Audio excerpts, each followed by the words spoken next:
Hey, this is Michael the Count Bisping. Did you know that we do this show live every Monday at 3:30 p.m. Eastern? Well, you can listen live exclusively at gasdigitalnetwork.com. Gas Digital members not only get that live stream, but also live chat, archived episodes, plus brand new episodes nearly a full day before they go on iTunes, Google Play, or anywhere else. We've also got a bunch of other great shows on the network, like The Justice Show, Legion of Skanks, Bruce Buffer, It's Time, and many, many more. That's gasdigitalnetwork.com. When you check out, use the promo code BYM and you save $1 on the monthly membership, plus you get a 14-day free trial to see if you like it. That's just $6 a month. That's gasdigitalnetwork.com, promo code BYM when you check out. And even if you can't subscribe, you can help us out by subscribing on iTunes and leaving a positive review and a 5-star rating. Thanks for listening. Conceive, believe, achieve. Shut the fuck up. Undisputed UFC middleweight champion of the world, Michael the Count Bisping. This is Believe You Me on the Gas Digital Network. Oh shit, here we go. It's another episode of Believe You Me, episode 36. Fucking huge show today. This is the one. Is it? Most people say this is the one, is it, Lewis? Most people say you shouldn't do this show. All right, so really? They say I shouldn't do this show. Why? Yeah, because you're fucking doing a podcast the week of the biggest fight of your life. Listen, if I wasn't here chit-chatting to you, I'd be sat in a room somewhere else chit-chatting to the same people, but you just wouldn't be here. That's true. And we wouldn't be getting paid for that chit-chat. Yeah, well, hopefully we're getting paid for this one. Are we generating any money? I think we are. We got a few... Diminishing checks, my friend. We have a few ad reads. Those checks are going to go up. Let's go. Fucking bet DSI. So listen, for everybody that doesn't know, in the room right now, we have the UFC embedded camera, which is going to get fucked off in about 2 minutes. We have Harrington, of course, Audie, Attar, superstar manager, Paradigm Sports, Brady Fink, jiu-jitsu master, Jason Parillo, and, of course, the Puerto Rican. Regan. It's okay. You can call me whatever you want. I'm amongst a bunch of professionals in their field, and I'm just happy to be here. I'm not going to lie, guys. Good. I'm just going to eat some cashew nuts. Maybe talk to Audie for a second. You just eat directly into the microphone, Mike. That's the best thing. A tennis or ping pong game right now. I'm just going back and forth like this. Yeah. Okay. Audie, very happy to have you on the show. We've had you call into the radio show before, never had you in studio. We have had Parillo, who, by the way, is fucking... I didn't realize how nice your voice is until just a few minutes ago when you were doing your mic check. It's really... Thank you, Lewis. Thank you. Sexy. It's got like a silky smoothness. What's wrong with my voice? There's a lot. There's a lot. It's not only... I know. Every time I hear my voice back, which unfortunately, I'm one of those assholes that, Instagram stories and whatnot, and when I hear it back, I'm like, oh, for fuck's sake. Shit, I brought the headphones. Is that how I sound? Let's have an example. Yeah. He's going to show his Instagram story right now. So, here's the problem with your voice. Not only is it like a shitty British accent, which it just isn't... It's not like, a shitty British accent. It's not one of the nice ones. Oh, look at this. Fuck you, you fucking fuck. That wasn't too bad, actually. You're such a tourist. Hey, this is an audio show. There's a T-shirt that said "Fuck you, you fucking fuck." Michael Bisping is taking videos in Times Square like a fucking tourist. Instead of going to What are you talking about last night when I was running with my team? Probably, yeah. Yeah, last night I went running late night. Yeah. We just got in New York, got off the plane, quick stretch, professional athlete style, and we went for a run. Now our hotel is close to Times Square, so to get to where we want to run, unfortunately, Lewis, I can't teleport. So we had to run through Times Square. Okay. And as a team. How was that? Let me ask you a question, because New York almost has an attitude to it where everyone thinks they're a fucking rock star. Everyone thinks they're the champion of the world in New York. You could be a cab driver, you could be a banker, you could be a fucking person who sells flowers on a corner, right? Did you get recognized a lot by people in New York yet? Yeah, it was awesome. As I'm running down the street, people are shouting out, hey, Bisping, hey, champ, good luck, all that stuff. So it's great. I mean, as a professional fighter, I mean, that's what you want. You know, when you're running down the street and people are shouting stuff like that.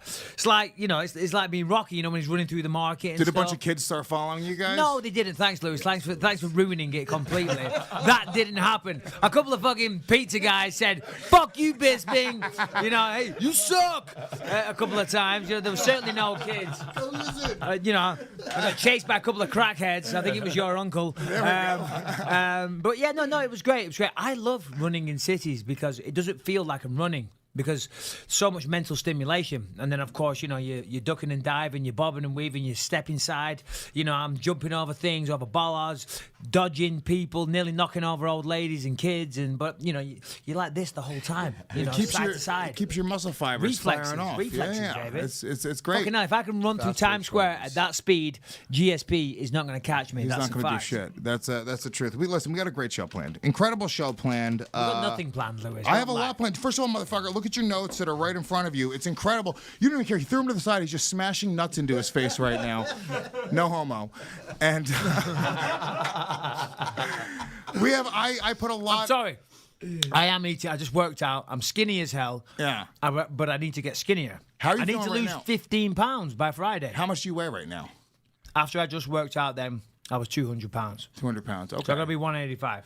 But is this where you are normally at? Yeah, fight week? 100%. I'm pretty good. This is where I need to be. So, ask Audie some questions about Conor McGregor and Tony Ferguson. While you 2 finish your minutes. nuts. While I eat these, interview him, get the juiciness out of him. Yeah. I'm going to do this. I'm going to eat these nuts, no homo. I'm going to drink this thing, and then I'm going to come back with a vengeance. Beautiful. Audie, over to you. Boom. Audie, I wanted to ask you this because this is interesting. Audie is, you know, obviously Michael Bisping's manager, but if you don't know this, also the manager to Conor McGregor, also the manager to Tony Ferguson. Both of them. Stephen Wonderboy Thompson. I mean, the list Stephen goes Wonderboy on. Thompson. Lorenz Larkin. But this is pretty fucking incredible. I mean, Chris fucking Weidman. You're managing two guys that are Who cares about probably Chris Weidman? that are going to probably fight at one point. Does that You're happen? going to eat your nuts. Actually, the sport obviously is one where they're going to compete. If we have clients in the same weight class, they're and they're the top of the division, they're going to meet. It was going to happen with Weidman and Bisping first. Yeah. I think that was the first client collision course, if you will, that was going to happen for us. So Hold on. But realistically, though, Audie, remember, I was with you a long time before Weidman, and you came to me and said, "Do you mind if I sign Weidman?" I said, "No, I don't give a fuck. Sign Weidman." Couldn't. So you kinda but if that was to happen, Weidman can go fuck himself. In fact, Michael, But you kind of signed Weidman in a weird way. Say again? You kind of signed Weidman in a weird way. Yeah. In fact, he was very classy about it. I go to all my clients about it because you have to be respectful, especially to the guys that have been with you first, right? Yeah. But with Tony and Conor, it's inevitable, right? You have the lightweight champ and you have the interim lightweight champ. So that's a fight that's naturally going to happen.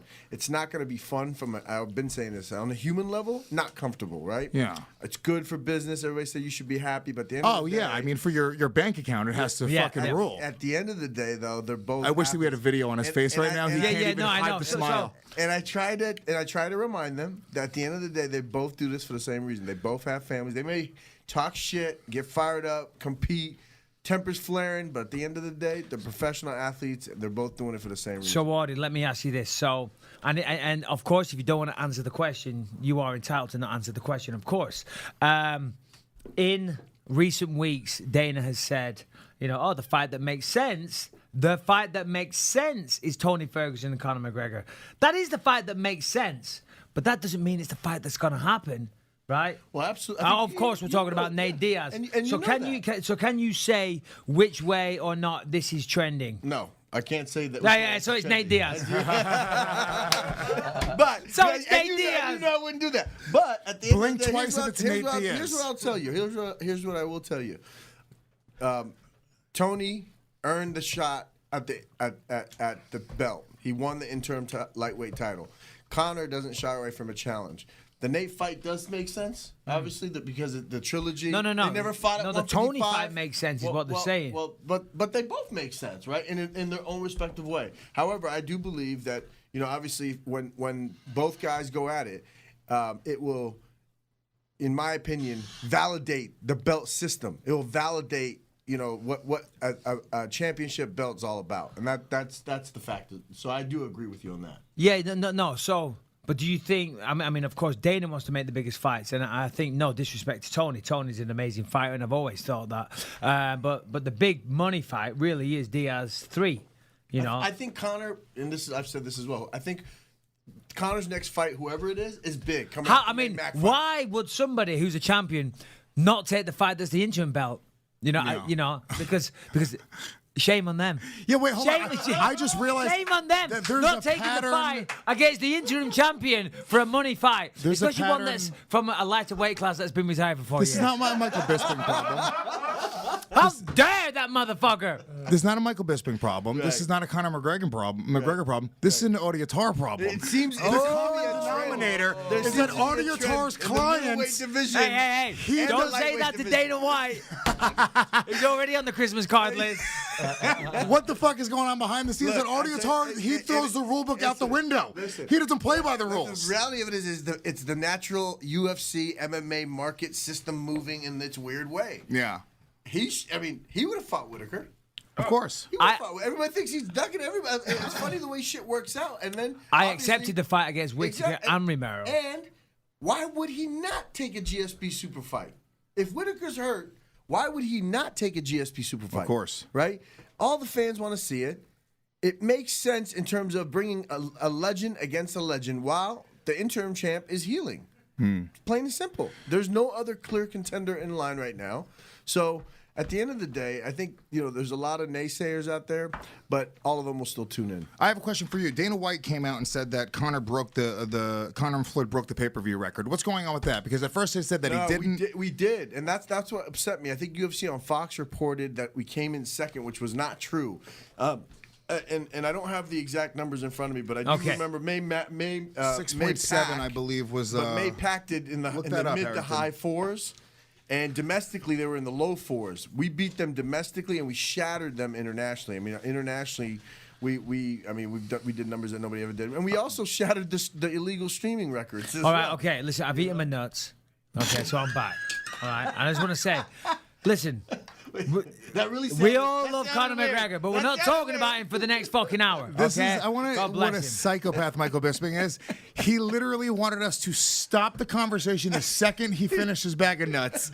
No, because you're going down an avenue which I'm sick of talking about. Do you know what I mean? Ooh, let's all swing up Conor's nuts. This is new news. This is my podcast. Let's talk about my fight and my pay-per-view numbers. All right, fine. It's my party, and I'll cry if I want to. Hey, I did not invite you up here to bust my balls on it. That's for damn sure. All right, let's talk about the fight this weekend. Okay, it's fight week. It's the real deal here. Are you guys all in town now for the whole week? Yes, we're here. Well, obviously we got in late last night, went for a run. As I said, today's Sunday, and yeah. I mean, typically for a fight, you probably know, you don't have to be there until Tuesday. So we just came in. I mean, I train Monday to Friday. Saturday morning I'll also train. And then you're just hanging around. So I thought, well, I'll come in because I'm not doing anything over the weekend anyway. Might as well hang out in New York, obviously record the podcast and just get over the flight, get over the time difference. Even though it's only 3 hours, it can mess with you a little bit. So, yeah, get in town, soak up the energy, soak up New York. You guys went to a bar last night and watched the fights, right? No, we watched it in my hotel room. Watched it in my hotel room. They all ordered rooms. Well, in fact, this is what a good guy I am. Oh, boy. Right? No, it's true, though. Chef Ipono, if you're in the Orange County area, Chef Ipono created all my meals. They're all dated Monday, Tuesday, Wednesday, meal 1, meal 2, and it's all very boring stuff. Except for all those meals that you got from Thrive Market that we're going to talk about later on the show. But delicious. Yeah, exactly. Shit. But they came up to my room to watch the fights, but the room service stopped serving at 11 o'clock. And I'm like, well, I'll order some food for them. I ordered them all cheeseburgers with fries and bacon. I ordered them 2 pints of Stella Artois each, water, all the trimmings. They came up, there it is, a delicious feast of carbs and fat and fries. It's unbelievable beer. Food, right? You know how people and say I just sit there in my room. It literally is food porn for him. Yeah, and I'm sitting there and I'm like eating fucking broccoli and, fresh air basically and lettuce. But I got this for them. Now, I think a round of applause is in order, everybody. Oh, let's give him another one. Come on. And we actually thanked him. I got no thanks. We thanked him. Zero. No, Hey, you not only didn't. did we thank him, he tells us exactly how to eat it because it's literally food porn for him. Yeah, while but- he's yeah, getting but away. I don't wanna Eat get that you fry food. like this. I don't want to get Eat you that food and you bacon not like this. dip that shit in mayonnaise. Yeah, look, it's a great thing you did, but you're not supposed to brag about it on your podcast that you did that. Do you think George St. Pierre is bragging about the poutine and the fucking French foods that he bought his team? I don't know what George St. Pierre was doing right now. Probably psyching himself up in the mirror, looking at him. Yeah. Yes, you can do this, George. You can do this. Did you see what his, I guess his mentor, I don't even know who this is. This is, Yeah, Christophe Midou. who is Christophe Madou? Midou is like an MMA pioneer. He was one of the early, because obviously in France, MMA is banned. It's not legal. Christophe Madou was one of the early pioneers, one of the first guys, and obviously George being French, Canadian, maybe he lives in Montreal now, I'm not sure. And they've been close. They've been, very close for a long time, and he was his mentor. And it broke last week because Christophe, obviously being French, did a French podcast with Patrick Cote, and on that, and I only know about this because of Ariel Helwani. Helwani spotted it. I saw that he asked him about it on the on the MMA hour. So I asked Helwani about it, and he wouldn't tell me. But I did some sniffing, and I got some information from someone who speaks French. And basically, he said that when he looked at GSP, he didn't see what he wanted to see. He's not performing well. He looked slow. He doesn't like the fight. Doesn't like the fact it's at 185. And he said he's having no part of it. And he's left the camp. And he's not going to be at the fight. He's not going to be in his corner. He's having zero part in it. His eyes do not tell me anything good, he said in French. What's that in French? Harrington, look that up. His eyes do not tell me anything good. But let me ask you a question, because a lot of people are speculating online. They go, it's like, oh, dude, they're trying to send us like mixed signals to Bisping's camp. Bisping's not dumb. He's not going to fall for that. Yeah. I read that and I decided to take a week off. I was like, get me I want a beer and a cheeseburger because Christophe Madou says his eyes do not tell me what I want to know. I gotta stop talking French like that. No, listen, I'm expecting the best GSP ever. I really am. You are. That's what you got to prepare for. Are you're preparing for the best GSP? Are you really though? Because I'm not. As a fan, I'm not expecting the best GSP because I ever. keep seeing that. Nope. See, this is why I think you're crazy, and that's why Christophe Madou, maybe he saw him at the start of camp or something like that, and he wasn't happy. But George is one of those guys. George is a consummate professional. He's a hard worker. He has a very cerebral approach to everything he does. So he's been away for 4 years. Don't tell me that asshole hasn't been with sports psychologists. He hasn't been, he's done his diet, his nutrition, he's built his body mass so he's stronger, he's suited to the weight class. He's studied me like a bloody, he studied me very, very closely. So he's done everything he can, and he's not going to come back and make an asshole of himself. Well, I'm going to make sure that he does, but he's going to make sure that he doesn't, So whose side are you on? No, I know. I don't even know what I'm saying right now. You're talking him up a little bit too much. No, but he's that type of guy, though. He is the consummate professional, and he does what needs to be done. So I'm expecting a big, strong, fast, explosive George St. Pierre. Now, that said, in the promo things, I've got to say, he does look very cumbersome and doesn't seem... when he's hitting the bags in that white room on that promo, he looks kind of fucking... He looks terrible. He looks awful, and he looks a little fat and a little impregnated by aliens. But you don't have a Hall of Fame career that he's had, and now he's defended the belt, and he'll defend it again on November 4th without taking people seriously, no matter who it is. So you prepare at your level. When you're a tenured fighter at the level he's been at, you have to prepare at the level you prepare at, no matter who you're facing. Yeah. The reason I say that I don't. There's something you've talked about this in the past, and we've talked to other fighters about this. I think there's a difference between, training and learning and growing, and then there's a difference between competing at the highest level of fighting, where the stakes are so fucking high. You know what I'm saying? So George being off for 4 years, I'm sure that he went out there and he's learned a lot, and I'm sure that he's been continuing to grow as a martial artist. But there's just something about the sport evolving and the guys that have been competing at the highest level, especially on a championship level, where I think that is. There's just something about that I think really means something. And George looked like he was fading in his last few fights. It wasn't the same dominant George St. Pierre that we had seen. A lot of people thought that he lost the Johnny Hendricks fight. The Nick Diaz fight was way closer than it should have been. George used to completely dominate dudes, and he started getting beat up by guys who. Yeah, but it's easy to say that, but he was, and this is part of the reason he stepped away. And again, I'm not defending him. You just got to see, you got to see both sides. Yeah, you know the sport. He was fighting at the highest level. He's fighting championship fight after championship fight, and the pressure. And so you're fighting the best guy out there, and you're fighting guys that's their title shot. That's what they want. They've worked their entire life to get that. So you're fighting guys at the peak of their career each and every time. So he wanted, I'll do another Harrington, please, as well, if you don't mind. So you mentioned something which a lot of people have mentioned about the sport moving on, but I don't see that. I mean, ultimately, a lot of things are still the same, he's been training with John Danaher, but Danaher was in his corner the last few fights. Brady Fink tells me, my jiu-jitsu coach over there, he says that he's been in the corner the last few times. So I don't think we're going to see anything particularly new. I think we're going to see the same Mo George St. Pierre. I just think he's going to be a bit bigger and a bit stronger, but who knows? As Jason was saying, that might slow him down a little bit. Yeah. Yeah. I think that there's something about. Sorry, Michael Bisping's opening his bags of potato chips and nuts. That's what I do. Yeah, look, here's the thing, man. I think there's when I say the sports evolve, I wish when Mike comes back, what I want him to do is I want him to look at 4 years ago. George? Where we were. And not just George. I'm talking about the sport in general. Like, who was the champions? Well, I'll tell you right now. 2013, I fought Vitor Belfort, and then I fought Alan Belcher. And then that was when I detached my retina. And then, 2013, there's a lot going on. Yeah. I don't know. Yeah, anyway. So...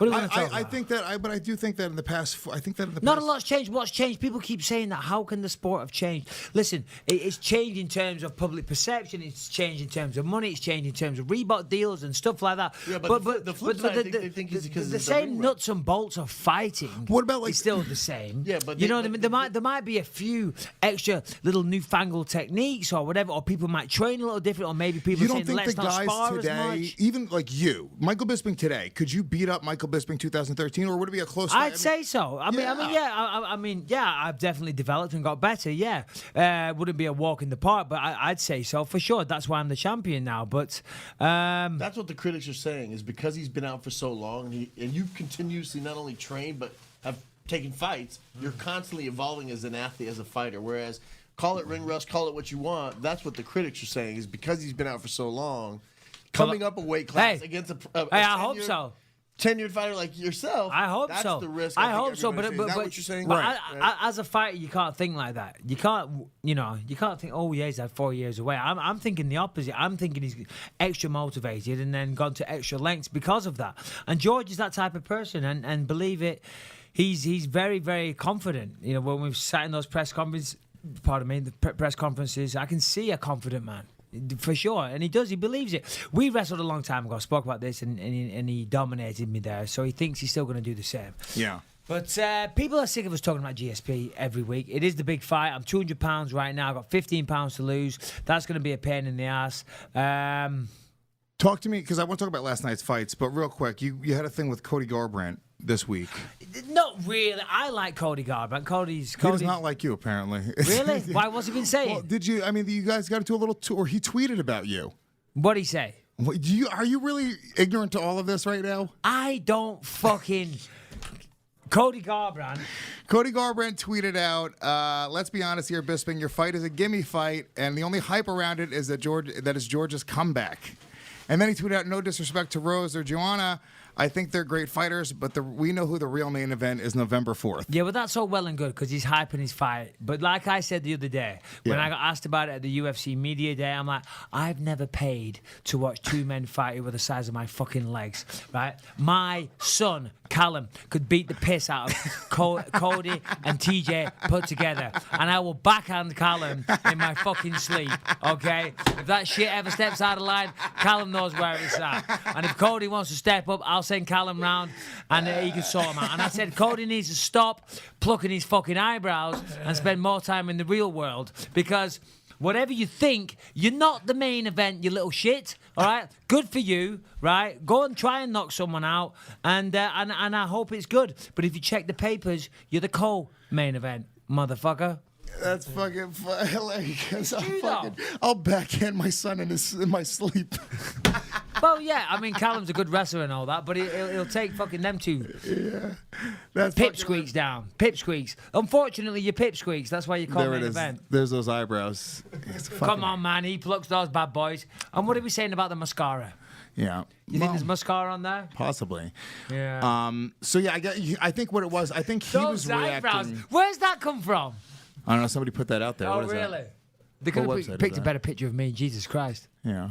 I got the same coat on as now. It's like I haven't worn this jacket in a year. Last time I was in New York, and that's the one they got. Anyway. Jesus Christ, Bisping hasn't upgraded his jacket since he's become champion. What's going on? I'm so cheap. In fact, I've been a champion for over a year, Lewis. Connor's got fucking a new jacket every week. Oh, well, I do apologize. I'm sorry, Lewis. I'll step my game up next time because obviously I'm surrounded by such well-dressed people. He's actually wearing one of the Believe You Me T-shirts. Yeah, which you can get at merchpump.com right now. Believe You Me shirts. We have another guy. I should even show you maybe I'll show you right now. Tell me what you think. He wanted to design one. He's like, I don't like your T-shirt. I'm going to design you guys a T-shirt. Okay. And then he designed me a new one. I didn't know what the fuck this was, but let me see. You might recognize it. Hold on. What is it, like a British thing? It's kind of I guess it's your face on a pound. That's what it is. Oh, okay. He likes it. Look, as long as it's his face on it. Oh, shut up. Hey, not being funny, Lewis, but, if it's your face, we're fucked. It's over. We're not selling any. It's over. I know. Don't you worry about that. Let's take a look. Look at those two. It's true love. It's true love. It's TJ and Cody, right here. Team No Love. I told him. I said I'll show it to Michael Bisping, and if we like it, tell me how much you would charge us for us to use it. Whoa! He wants paying. Baby, there's another guy. Actually, I don't even know if they're here. I'm gonna say. I'm gonna talk to you about this. Shouldn't he just be happy Donate with the that on a shirt? I mean, yeah, it's cool. I don't know if people are going to get it. I don't know if it's a T-shirt design, but I kind of like it, though. That's a pound coin with my face in the middle for those listening. Yeah. And instead of the Queen's head, it's my face. I mean, I do look good on a pound coin. Just saying. I mean, listen. Fuck the Queen. No offense. Put me on. Shouldn't say that. That's treason. I take that back. Is it? No, it's not. That is treason. Off with his head. Listen, someone's farting in here. Who is it? Audie? No. Are you sure? All right, someone's busting ass. I'm telling you, because I keep getting a little whiff over here, and it ain't me because I ingested enough calories to fart. I wish. Your fucking protein shake. No. Which is all sugar, by the way. I don't know if you're trying. No, to, it's not. It's 10 grams of carbs. Oh, that's not bad. 8 grams. Yeah. 8 grams of sugar. All right, bro. All right. I do Anyway, muscle milk. Should we talk? I wanna ask Which you a contains question. no milk? I know. I want to ask you a question. Please. Okay, so I got into a thing with a fan of this show. This guy, he tweeted me a while ago, and he goes, it would make my day if you responded to me. All he said was just respond to me, and it would make my day, right? Okay. Direct message on Instagram. So I just wrote him back, "You're gay." Which is totally. Hey. Yeah, I mean, We don't endorse words like that on this. It was podcast. a compliment in my. I thought I was like, "Yeah, you're a homosexual. That's better than No, straight you're not white happy. men." You're happy. Yes. You're a happy-go-lucky person. No. I was saying he was a homosexual, but what I'm saying is that homosexuals are better than straight white men. I'm on the. All right, okay, get to the point. I'm a feminist right, warrior. Right, so you said that, and So he goes, "Holy shit, dude! Thank you. That made my day." He knew I was kidding. yes, Right? of course. So then he starts writing me like fucking every other day, like little messages. You open the. Yeah, I opened Pandora's box. Yeah. You're a comedian too, so I'm glad he got it. Yeah, he got it. He knew it was funny. He laughed. He was like, "Oh, you made my day." So then he starts messaging me every day, and I don't. Freddie's perked up with the gay comment over Yeah. there. Freddie likes me the gayness. He's like all of a sudden. I saw his ears perk up, and he's like, "Ooh, now we're onto something interesting."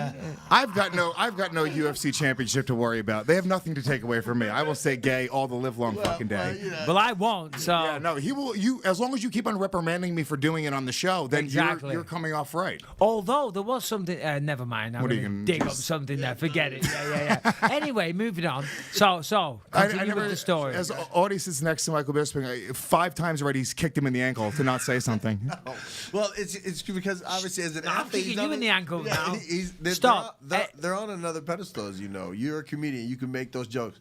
I was gonna make a joke about running through Times Square being an Iraqi-born guy with a beard, and everybody was waving at him and then looking at me like I was doing something wrong. But you got to be sensitive, self-aware about the words you choose, Of course, especially as a professional athlete. Of course. Well, back to the story. Yeah, so okay. you called him gay, So which you know is It was whatever. awful. It was. I feel bad about it actually. Really, what I'm bringing it up for is because I want to publicly apologize to the gay community. That's why I brought it up. I'd like to. It was really small-minded of me, and you know what? To be All right, honest and with what you, happened? They've So been what was through the enough. point of the story? Just that? Was No, that no, it? no. So listen, this I'm guy's gonna say hitting me that up was every weak. day, and then he gets mad at me because I don't hit him back. After like a week or two of him hitting me up God, every day. I hate that. Jealous girlfriend. Yeah, dude. So he's like, oh, you're, fuck you anyway, dude. I could probably beat your ass anyway in a fight. So I'm like, at this point, it's kind of funny. So he's like, why don't you come up to Canada and fight me? I'll pay for your flight. Are you serious? I haven't said anything back. Wow. I've said nothing back yet, okay? And at one point he wrote, he's the guy I trained with GSP, and I'm still rooting for Bisping or something. He was a weirdo, dude. So then I go, then I responded. I was like, now I'm going to respond, because now he wants to fly me to Canada to fight him. I was like, yes, dude, 100%, fly me to Canada. I would love to come up and fight you.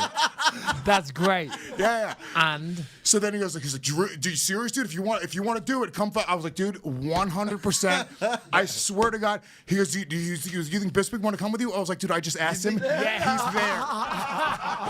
He's there. He's fucking there, dude. He wants to be in my corner. oh my God. He's gonna train me for it. Yes. Dude, this fucking guy is a psycho." So then he starts to go. He's like, "When do you want to do this?" And then I was like, "Next Saturday, November 4th." Oh right? my God. So then he goes, "You think I'm stupid? You think I'm dumb? No. You think I don't know that Bisping's fighting GSP that night and you're gonna be doing a comedy show?" And then I'm like, "Dude, you're a fucking psychopath. I'm not coming to Canada to fight you." So then he was like, "I'm gonna come to your son's karate school and find you." And then I was like, "All right, dude." At that point, Wow. then I was like, enough being fucking funny. I was like, "You don't bring up somebody's fucking kid like an asshole no way. ever." I know you're just kidding. You know what I'm saying? You're just being an asshole. But once you do that, you're kind of crossing a line. So then I ended up blocking him, and that was that. I'm sure he's listening, but I only blocked him because that's kind of crossing the line. I don't even give it like trolls and shit. I don't care about. But once you bring up somebody's kid, it's another I level. always block trolls. Yeah. It's I always just do. It's yeah. just for me, at least, obviously, I'm not a fighter, but that's why. For me, it's a mixture of my own personal life and professional life, and I just have no time for fucking negativity. Like, I take that spend- shit somewhere else. If I go through all the comments on Instagram, most of my time is dedicated to blocking people. Yeah. For the most part, I mean, and since I've been doing that, there's obviously now the amount of haters on there is diminishing. Right. It is going down, so I don't have to do it quite as much. But for example, it's my wife's birthday today, so I put on a little post, a picture of me and her after the Anderson fight. I spent a long time, by the way, going through all my pictures, looking for a nice picture of her. The And- one that she wouldn't get mad that you post. Too, no, right? yeah, exactly. You know what women are like? It's like, why did you pick that one? Because I just Wrong angle. I picked a couple at first, just threw them on there. I'm like, yeah, there we go. And then I'm like, oh shit, no, better second guess this. Right. And then when I was gonna post that picture, I took it off because I thought that's making it about me because I'm all bloodied up when it's supposed to be about her. But I went through all my fucking pictures on my camera roll. Do you know how long that takes? Yeah, that's a lot of Because you have like thousands on there, don't you? I'm like, oh, that's still not mine. That's not mine. I thought, oh, fuck it, just Dick put that pic, one on. dick pic. Yeah. But anyway, so it's about my wife, and even still, there's fucking little assholes on there talking shit, saying negative things. I'm like, dude, really? So I must have blocked 30 people today. Just being fucking assholes. Yeah. Just for the sake of it. I'm like, dude, I'm just trying to wish my wife happy birthday. Can you just stay off being a dick for one post? What I don't get is they choose to follow you, but they just want to fucking troll you. They want to talk shit, or they just have so much negativity in their own life they project it out. I can honestly say I have never ever gone on social media to somebody that I follow and read something and thought, "Ooh, I'm just gonna be a dick." Yeah. I go, "Ha, you suck! oh my God, you're pathetic." You're ugly. Why would you do that? I just don't I'll get tell you it. what it is. And you blocking them, because I stopped blocking people a while ago. I blocked that guy because he had mentioned my kid, and I think that's just kind of fucking. I think that's kind of crazy. In my opinion, you don't do that. But I stopped blocking trolls because the truth is, what they want is they want a volley, and you're giving them the same attention. Like I act like I don't even read it. You know what I'm saying? I just move on. The truth is, I've dealt with enough trolls. When you do like podcasts and you're on like weekly shows like this, you just deal with a lot of like trolling. People say fucked up shit about your kids. They say fucked up shit about your, I mean, and plus, dude, I mean, I've gone up and down in weight, so people are like, dude, can't wait till you die of a fucking What are you heart weighing attack. right now? Is that a little vein I see popping out your bicep? Fucking vascularity, bro. Jesus Christ. Crushing Lewis. it. Light My heavyweight. God. Light heavyweight. I've never seen a Why, were you sideways bigger? vein like Lewis, that, though. Were you bigger? No, Were you bigger? Yeah, Yeah, like it was like 320. 320 pounds. 330, yeah. Really? I've never seen Good a for you. sideways vein. Put it away. That's right, Michael Bisping. Don't- I'm at your old weight class, 205, baby. Don't make me take my shirt off. Okay, make me. For you. I'm looking for any excuse to get topless right now. I know you are. And then every time I say, I'm not putting the weight on again after this fight. I'm staying like this. Michael posted an IG story yesterday of all of us running, and it's the first time I ran in a while. I'm like 260 right now. I'm very, very. No. I'm big right You're now. 260. And we were running, and you see me in the back, and I'm barely getting my feet up, and it was just like a fucking. Well, no, we it was went a to go shock for- to me. I was like, No, oh no, no. shit! And they take a picture, and the guy doesn't even have to mention my name, but he goes, "Here are all of us after the run," and Audie pulling up in the rear. I'm like a mile and a half back trying to Yeah, catch up. well, no, because I wanted to give you a shout out because you came on the run and we all did a picture, but you were nowhere near. And I'm like, I know already bringing up the rear, but no, I mean, I get off the plane, want to go for a run, as I said earlier, and Audie's like, "Oh, I'm going for a run. Yeah, I'll come." And I'm like, in my mind, I'm like, I'm fighting for a world title fight next week, and Yeah. you Well, know, that's what I told no him. disrespect. like, How fast do you run, though? I mean, he you're went- fucking. We were fucking flying in the zipping. end. It was 3.5 Is that miles for of me? flying. I mean, I did my 3 miles, but I definitely got smoked, and it was just. Well, it's not a I race. told him, I was like, "Look, you're fucking fighting for a world title." Yeah, no, I'm just I trying to texted, start I was like- kickstarting my fitness. I was like, sorry, bro. I got to, Yeah. you know. You shouldn't even try to kill. 80% of your max heart rate is not 80% of his max heart rate, so it doesn't. He's fucking. You're gonna kill your friend. Then what's gonna happen? Then you and Connor are gonna have to fight the actual true #1 contenders. Yeah, exactly. You're not gonna have Audie there to fucking pull the strings behind closed doors. There's no strings being pulled, man. I'm telling you. What is this? What is this? Coffee? Steroids. Hey, We dosed you with steroids Hey, before your this fight. it's very strong. This New York commission, man, you got to be careful. We're not even allowed to take ibuprofen. Tylenol. I don't know. Weird. Yeah. So we Weird. can't take ibuprofen. Certainly can't ingest weed if other people are smoking it in the room, whoever that We might didn't smoke be. it in the room. We did not do it this time I could specifically. smell it so badly Yeah. when you came back in. Perillo's baked right now. Look at Parillo. No, I know. I've never seen Brady and Jason so quiet in my life. Yeah. Awesome. I said when we went to go smoke, I was like, who can take bigger rips, striker or grappler?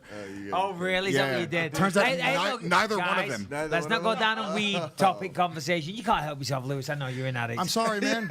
I got nothing else. Yeah, I know. I tell you what, from going from 320 pounds to what you are right now, and you're What do you weigh pothead, right now? That's 205. 205. Good. That's really good. So- what happens when you get Should- the munchies? I mean, I just eat, do you have less cheese, Kale. and meat. celery and carrots around? Cheese and all that? meat, dude.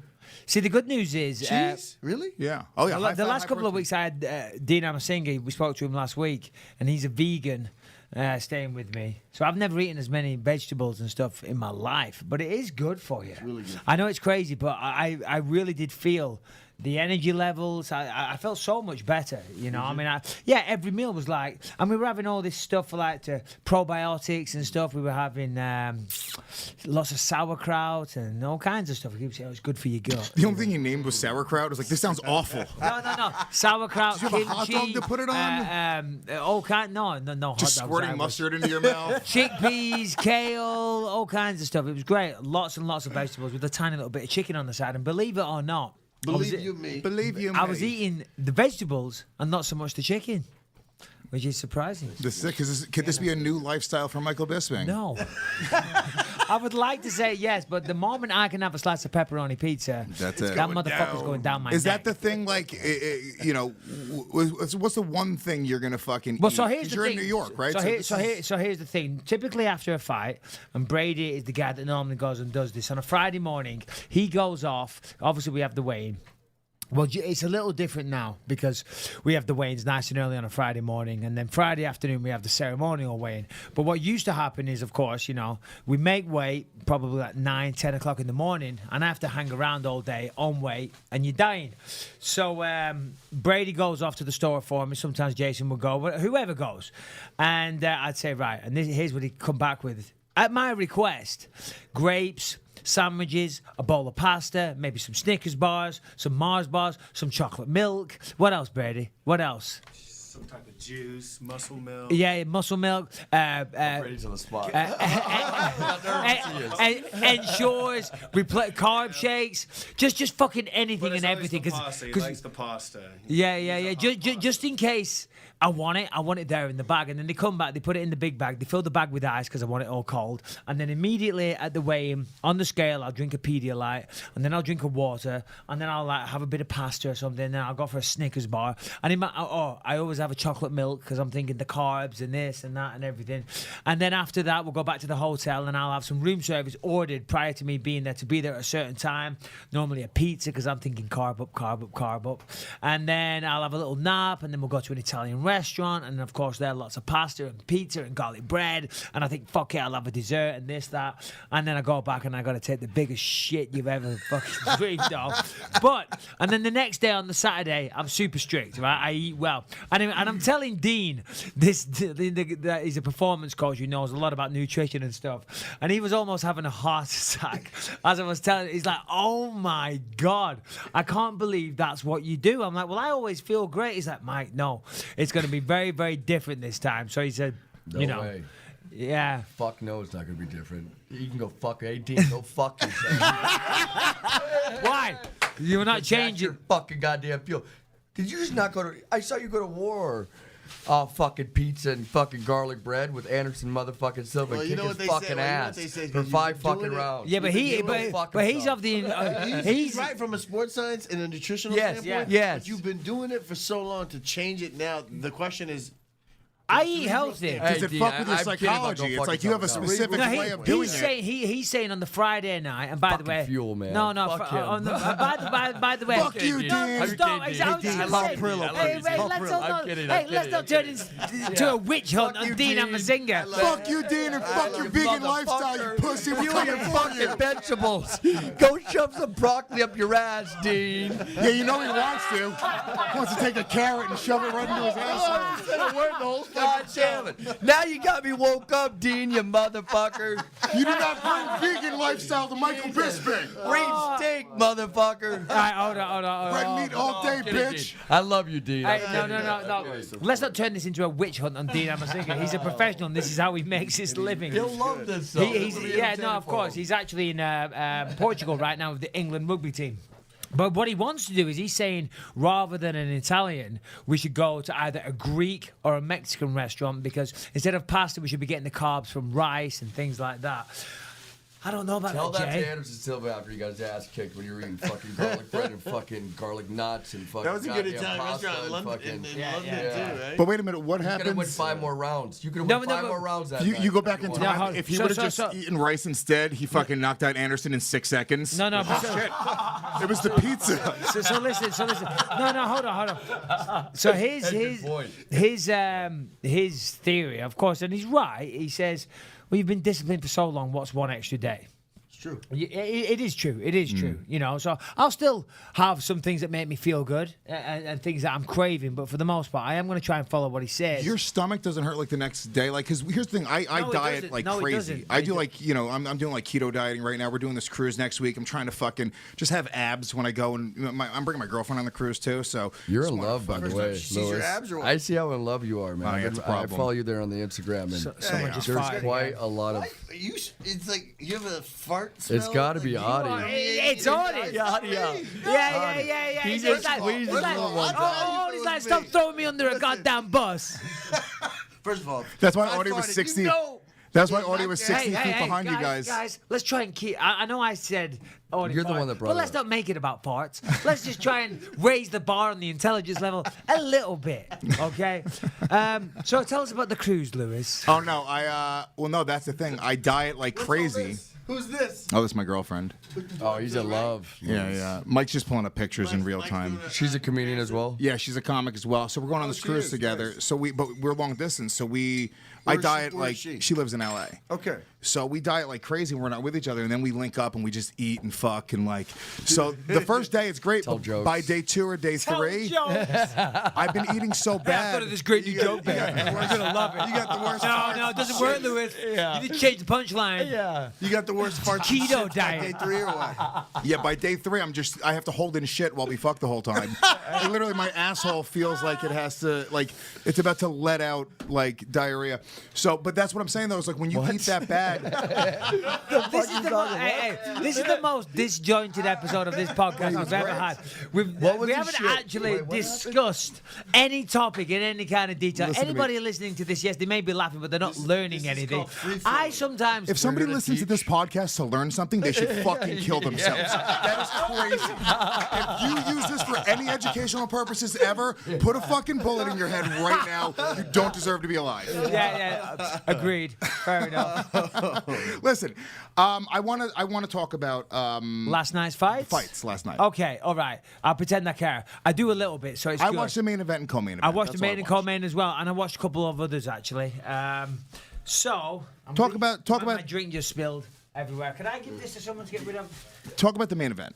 All right, so It's Machido- your weight class. Machida comes back, year and a half layoff, suspension after USADA. What did he get caught for? It was steroids or. It was a steroid that he said to USADA. When USADA came to his house to test him, he said, "Oh, by the way, I've been using this supplement." And they went, "Oh, really? Well, that has XYZ steroid in it. Therefore, you're going to be banned for a year or 2 years. I think it was a year." Now, by the way, I think that's a very convenient way of admitting that you took steroids. This is his actual statement from a year ago. I received a suspension from USADA with my head up held up high. Even though I don't agree with it, I reiterate that I've never had any problem in all my career and I've always collaborated with USADA. I hoped the fact that I had spontaneously declared which substance I ingested would have been taken into consideration. Spontaneously declared. That's like, oh, you got me. Okay, take it easy on me. I am spontaneously declaring that I took steroids, but I happen to know that it's in this over-the-counter medication that I bought. Now, listen, call me a cynic, but you have that excuse in your back pocket if you saw to show up in a time where you're going to test positive. Anyway, I don't want to kick a man while he's down. And when I say down, I mean knock the fuck out last night in the main event on Fox. Because I don't. Because Machido, you know, other than that little indiscretion, is a nice guy and he's a class act, and you know he's a good martial artist. So I don't want to, you know, I don't. Let's forget about that. He served his punishment, whatever. That's in the past. He came back. There was a lot of talk online that he was looking a little smaller. I don't know if you saw that. They were showing weighing pictures from his last fight to weighing pictures. Oh, of let me this see that. fight. Pull that up. I want to see the And- weigh-in and pictures. It was a little different. He looked a little thicker in the past. But I wasn't sure who I wanted to win, because obviously I'm never a fan of people that get caught taking steroids. Right. I believe they have no place in this sport. That said, Derek Brunson was talking some shit about me fighting George St. Pierre recently, so I was like, oh, well, I hope fucking Machido knocks him out. I hope he karate kicks him in the face. Obviously, that's not the way it went down. And realistically, when I was watching it last night, I wasn't sure which way I wanted it to go. I mean, to be honest, may the best man win. And that turned out to be Derek Brunson. I mean, Brunson was doing what he does. He's very, very haphazard in the way he fights. He rushes forward, he chases after his opponents, and he swings like a madman. Now, if he connects with you got problems, because he's a big, strong, powerful guy. But Robert Whittaker, for example, saw him coming in and boom. Robert Whittaker knocked him out, right? If I'm not mistaken. I think so. Yeah, he did, yeah. So anyway, he's not the most pretty, you know, it's not technical, but he's a big, powerful dude.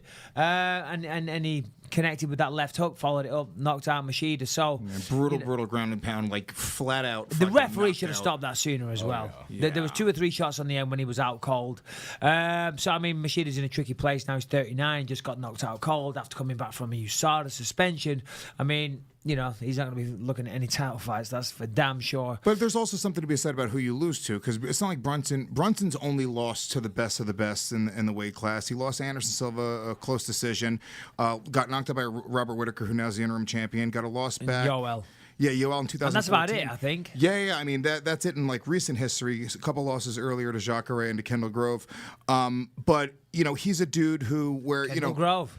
Your boy Kendall. Shout out to Spider Grove. There you go. That's Kendall. But yeah, look at this. Look at this fucking. Yeah, I think. Look, Machida is obviously a legend in the game. I think he still has a big enough name down in Brazil. I think if he chooses to want to continue to compete, it's a personal decision for him and his family. He still has a market in Brazil. Yeah. Is he going to headline pay-per-view cards? Is he going to fight for a title, as Michael said? I don't think so, unless he goes on a tear. Daniel fights Cormier 3 or 4 times in a year. Daniel Cormier said it during the broadcast. He was like, "I've never heard this many people be this quiet," because the crowd was just like fucking Shocked. That was it. Complete shock. They had just watched Damian Maia lose a fight. And I'll say, even at the end of that fight, I thought that could have been stopped. Damian Maia was getting lit the fuck up at the end of that fight. Well, exactly. And here's what we should talk about. Fucking, that should be in your little fucking notes there, Louis. Maybe it is. But it's not, because I've looked. hope it is. It's not, because I've looked. Colby Covington, whoever, is that his name? Covington? Yep. Covington, whatever his name is, because I don't like him because he talked some shit about me a while ago. But still, he beat Damian Maia in a better fashion than what Tyron Woodley did. Tyron Woodley bored everyone to tears when he fought Damian Maia, just like he does every time he opens his goddamn fucking mouth. You're not taking me on here at all. You're supposed to dive in and interject and like keep the conversation No, because going. I'm waiting for you to say the thing that I'm positive is in the notes, you piece of shit. Talking about his post-fight speech? His post-fight speech? Well, what is in the notes? His post-fight speech? Covington's post-fight speech? No. Well, the post-fight speech was great. I mean, listen, he got a lot of stick on Fox. A lot of people saying... I thought he was going to have to get escorted to the airport in Oh, dude. Brazil. Yeah, Well, apparently people were already like throwing shit at him. Yeah, but still, listen, if you want to go and make some noise and get your title shot and this and that, I mean, come on, man. Pull up the post-fight speech on the big screen. But still, I thought, I'm not a fan of the guy because he was talking shit, but... Now that you're in studio, but we can actually play it for the fans to hear too. We have the amazing. audio. It's There we amazing. go. All right, do it. Good. Ladies and gentlemen, after I love 3 this. rounds, we go to the judges' scorecard for decision. The judges score the contest 29-27, 30-27, and 30-26 for the winner by unanimous decision, Colby Chaos. Here we go. He already knew that he'd won. I mean, he basically dominated. I mean, we'll get into the fight hold review in a on. minute. Yeah, don't ever do that with the waist thing. He's making the symbol for give me a title shot. You just look like a for dick. Damian Maia. You got Damian Maia. Why did you ask for this fight? And did it go as you expected it to? I should have knocked him out. Brazil, you're a dog. All you filthy animals suck. I got Oh one my thing to God. say. Tyron Woodley, I'm coming for you. If you don't answer the front door, I'm going to knock it in. Hold on, let's listen to that one more time. That one to him. What did he say? Hey, well, if you won't just shut the fuck up for a second. Oh my Go God. as you expected it to. Listen. I should have knocked him out. Brazil, you're a dog. All you filthy animals suck. I got one thing to say. Tyron Woodley, I'm coming for you. If you don't answer the front door, I'm going to knock it in. And I'm going to take what's mine. Oh, God, that's brilliant. wow. Listen, Brazil, you're listen. a dump. All you people are filthy animals. Yes. I mean, listen, signing off on that, I thought Brazil was very nice when I went there. Yeah, he's still going, but He's pushing the translator. yeah, but anyway, No, obviously you're not signing off. Here's what he said because he defended his comments. no, but listen, what do you- that is a way I wanna to hear get his headlines. I mean, a lot of people waste their opportunity on the microphone afterwards. They come out with something vanilla. They say, "Oh, whoever the UFC want to give me." I mean, that's a way to ask for a title shot. Listen, Brazil are gonna want to see that guy lose his head. Yeah. Vumareher or whatever the fuck it is they all chant, which is annoying as hell. But they're definitely I gonna always want to felt say it that for sure. Sounds like they're saying, "Whoop, there it is. Whoop, there it is." But I mean, fair play to him. He made some noise, but we're talking about it now. I mean, will he get a title shot? I don't know, but he did a better job against Maia than what Tyron Woodley did, and it was a way more entertaining fight. Now, was it a good fight? Was it skillful? No, it was. He didn't do a better job, though. In reality, if you look at what happened there, right, and I hate to disagree with you. As a Okay, champion, no. He had a way Tyron more didn't- entertaining fight. And more entertaining, yes. Tyron walked out without really being touched. Tyron went out- He didn't lost get the taken GSP down fight. either. He didn't get taken down either, which Yeah. Woodley made a big thing out of. Oh man, I defended 21 takedowns, man. Right? So did Colby Covington. Yeah. So did he. Colby Covington's inappropriate insults towards Brazil under review by the UFC's code of Oh conduct. come on, who cares? Well, you can't. So listen. how did he defend his? He defended it by saying, he's like, look, dude, I'm trying to sell a fight. These people are threatening my life, throwing bottles at my head, telling me they want me to fucking die. He was like, I'm going out when a microphone's in my face and a camera's on me, selling the next fight. He was like, this is what I'm supposed to do. He actually made a great point. Listen, no. The UFC code of conduct there, I don't see how that can come into effect. You and I both know that. No, I know, but still, you're allowed your opinion. You can say this. I think Brazil's a dump. Right, but I think that you all suck. But while right? you're, but listen, while you're by in the way, Brazil- I'm being Colby Covington there. You can say that. While you're in Brazil representing the UFC, He didn't say I think, While you're in though. Brazil representing the UFC, He called them animals. They have a right to say how they want you to represent them or not. I mean, that's a fair position. Yeah, for but But I don't understand what he's saying because he's right. He's right. Because they are threatening his life. They are throwing shit at him. So I can understand feeling hostile and talking shit. But this is just for the sake of debate and for the sake of the argument. But he's not doing anything wrong. He's allowed to say, listen, I didn't have...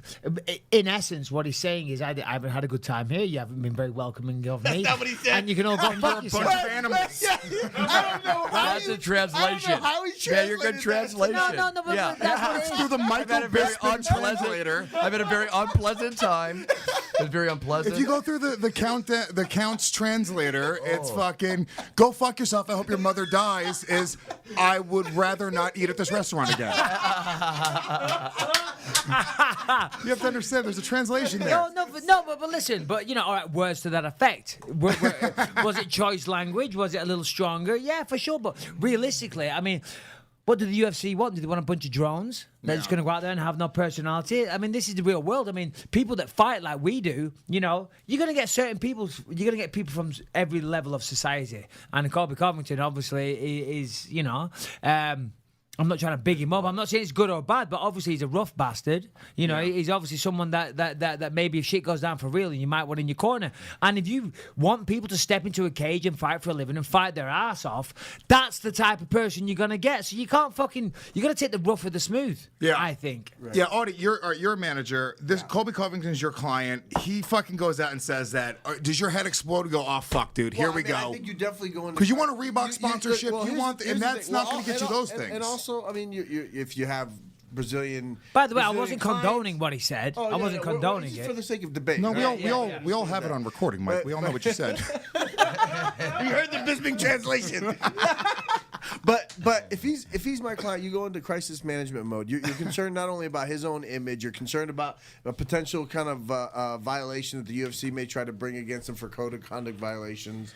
Well, he ain't fighting in Brazil anytime soon. That's for damn sure. Here's the reality of it. I would be worried for his life because the reality is when you saw him, because Brazilians are animals, and who knows what they're going to do. Well, and look, but at the same time, I would also understand his emotions because where he's coming from is feeling like he's in a hostile place. Would you ask him to apologize? I think. Look, I would say you have to be sincere and explain. He apologized, by the way. I have his apology. And let me tell Play you, his apology. I want to hear. I read his apology, and I thought that was actually very witty, very intelligent, and he did separate people from Sao Paulo.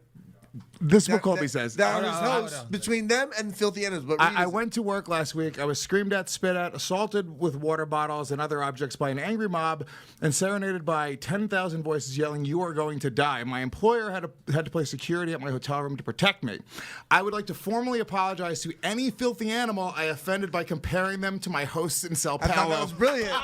That's fantastic. I thought that is awesome. And the fact that he actually went and explained it and explained part of the fight game, but also realized that, hey, I shouldn't have put a blanket word to describe everybody from Sao Paulo or everybody from Brazil, but still be witty about it and have a sense of humor about it, and also sell himself in the next fight. So I thought that was brilliant by him. And honestly, the fight, I think everyone can't be good guys. I mean, we are fans of the drama. We're fans of, even as just like a regular if you're a person watching television, there needs to be some sort of conflict on a TV show. If everyone's just holding hands, running through the fields, and everyone's cool, there's just there's People nothing like interesting about villains. it. Look, I have a 5-year-old now that watches the show The Descendants. It's a new Disney thing where they're actually making characters off the good and the bad characters that we all grew up to. So Ursula has a daughter named Uma. Oh, shut and up.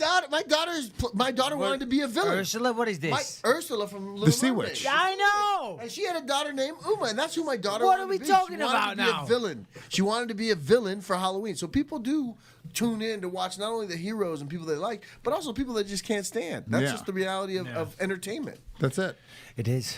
Michael Bisping. Why are you looking at me? He's the one talking about Little Mermaid.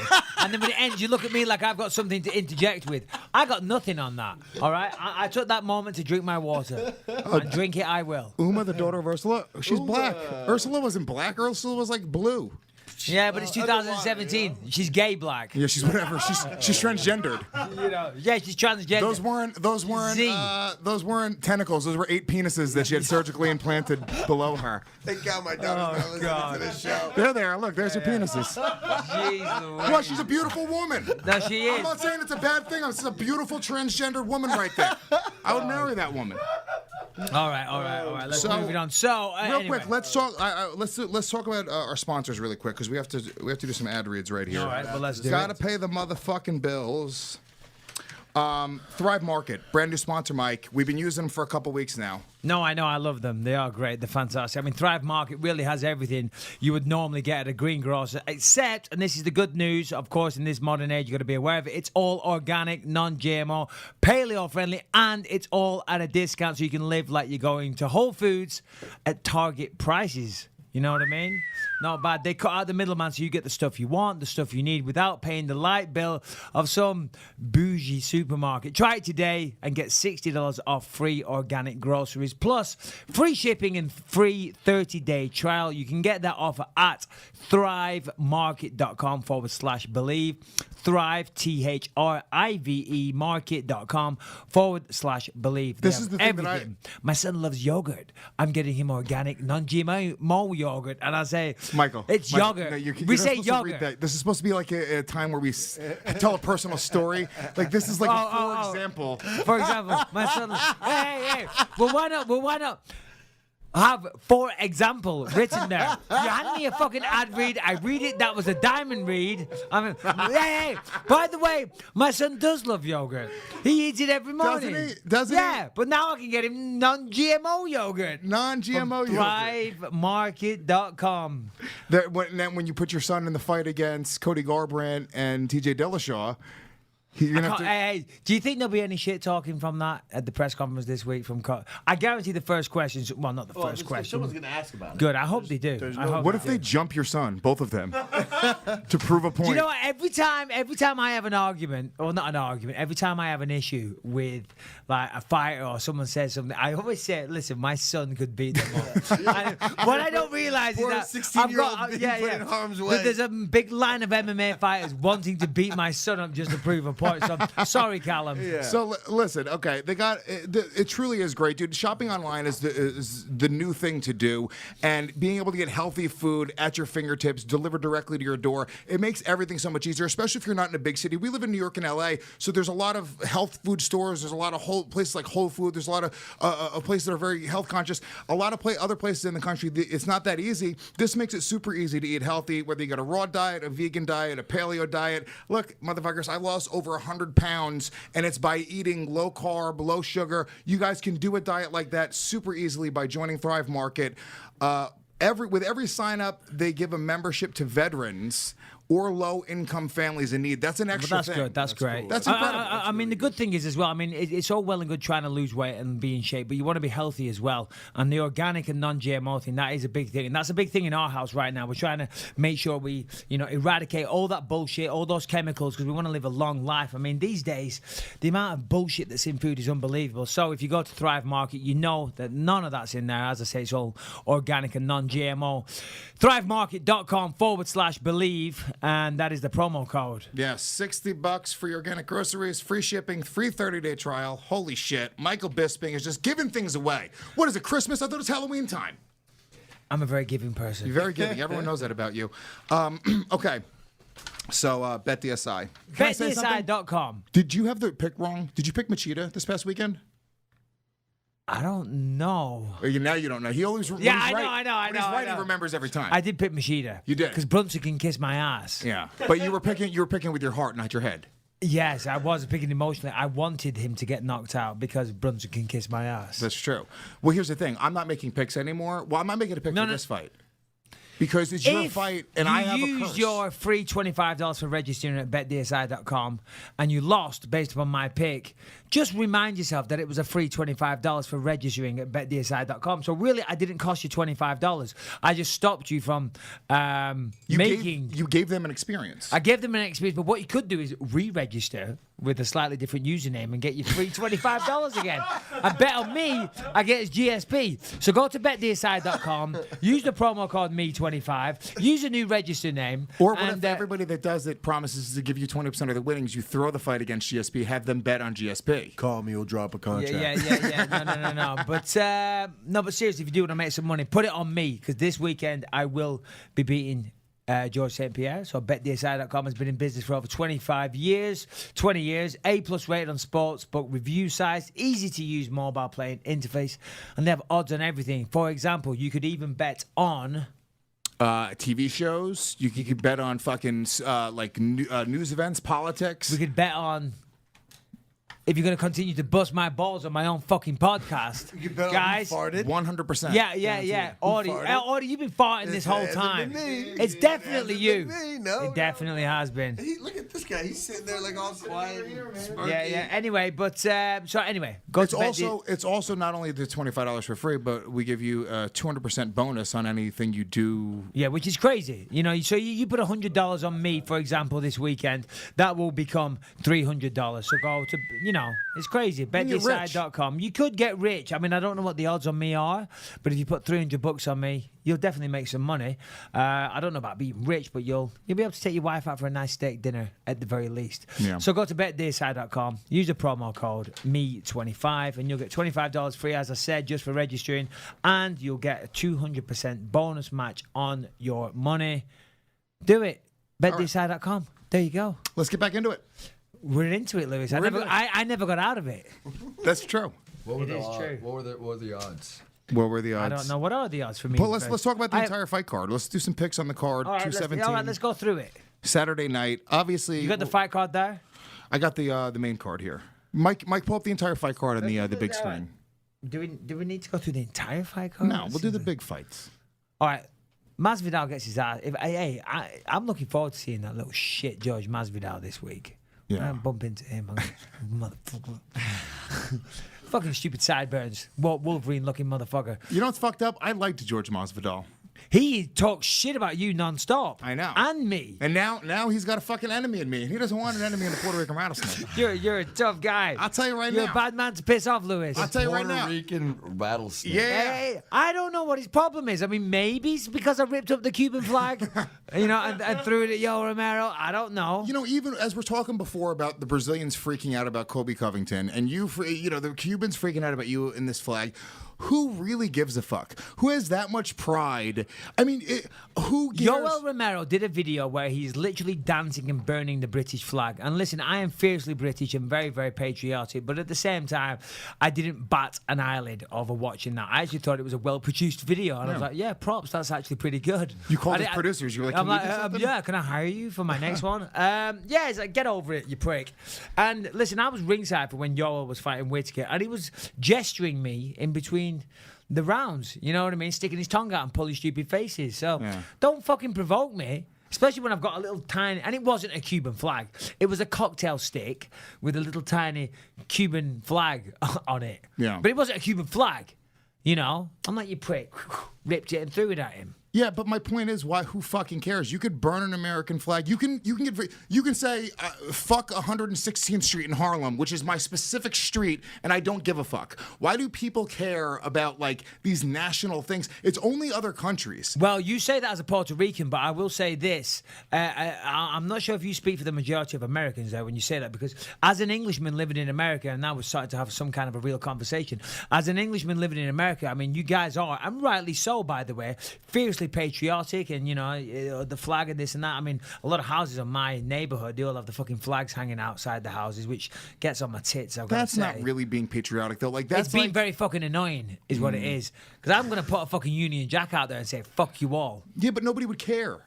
No, they would though. They'd be like, "Oh, you can't do that in America, son." I guess, kind of.